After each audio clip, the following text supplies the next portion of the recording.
Moro, se on Malkka täällä ensimmäistä kertaa. Tosiaan tässä ekassa videossa mä ajattelin kertoa vähän itsestäni ja miksi mä halusin aloittaa tekemään videoita. Tiedän, että tää on aika originaali video ja kukaan ei ole tällaista aikaisemmin tehnyt.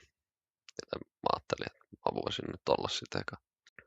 Mä tuun todennäköisesti tekemään kaikki nämä mun videot ilman minkäänlaista käsikirjoitusta, koska musta tuntuu tosi tyhmältä lukea jostain muistiinpanoista näitä.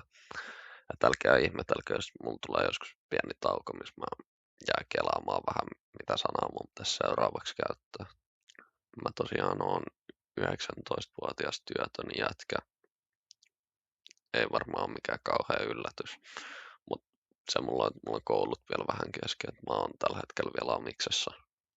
Tuosta varmaan sai jo niin tosi hyvän kuvan, että minkälainen mä oon tai kuka mä oon, mutta mä oon kattonut tosi paljon jenkki Commander-videoita lähiaikoina ja vähän pitemmänkin aikaa ja silloin tosi paljon junnumpaan kuin Suomessa tehtiin, niin tällä hetkellä saattaa olla, että Juuso tekee silloin tällöin jonkun, mutta ei sekään niin kauhean usein niitä tee.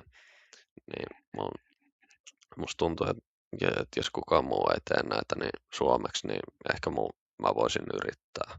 Eikä siis siinä, että mä haluan kans tuo mun äänen esiin ja kertoa, niin kuin, että mitä mieltä mä oon kaikesta. Mä tuun todennäköisesti tekemään videoita siitä, mitä mulla tapahtuu elämässä ja jos mä oon mokannut jotain, niin ettei kukaan muu tee samaa mokaa.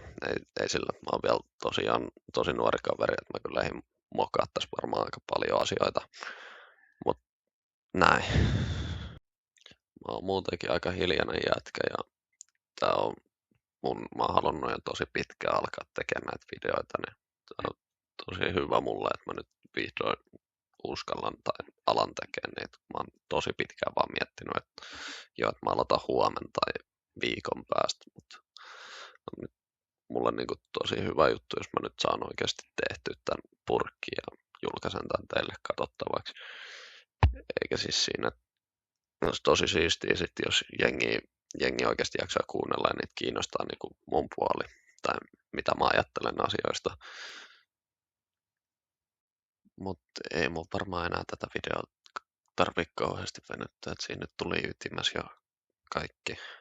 Et eiköhän se sitten selviä, jos näitä videoita alkaa tulla enemmänkin, että minkälainen kaveri mä oon. Et kiitos kaikille, ketkä jakso katsoa näin pitkään ja oikein mahtavaa loppupäivää ja toivottavasti teillä on ollut hyvä päivä.